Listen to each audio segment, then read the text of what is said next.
Iyo mga kabarbero, DKP the Barber ulit. Simula sa zero, tuloy sa galing.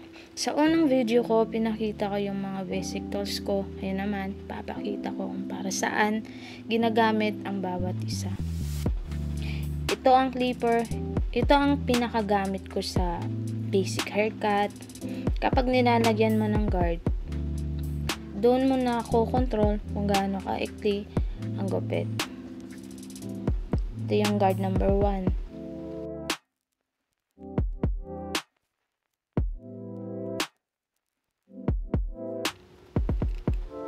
Ito naman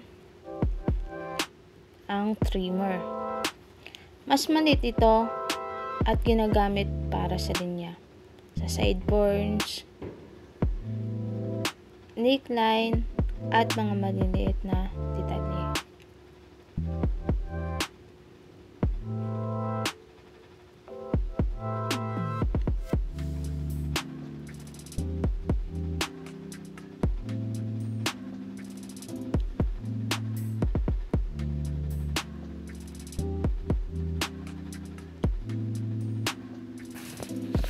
Ito naman ang gunting. Thinning shears.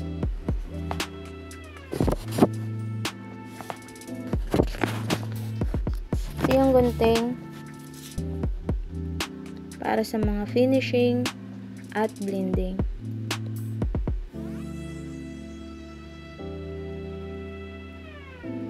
Yung thinning shears naman para tanggalin yung kapal ng buhok, hindi para paiksiin. Okay. Mapapansin nyo, nagsample ako dyan ng gunting at thinning shears.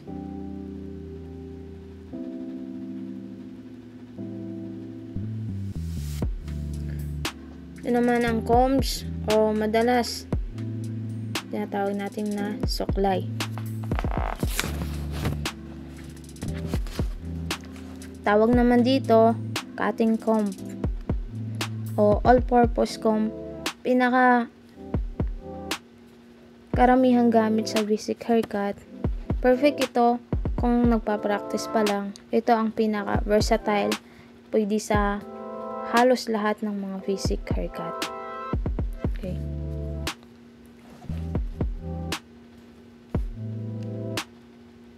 Kung napapansin mo naman, mga kabarbero, may pointed handle. Tawag naman dito ay tail comb o ginagamit pang seksyon ng buhok o pang hati.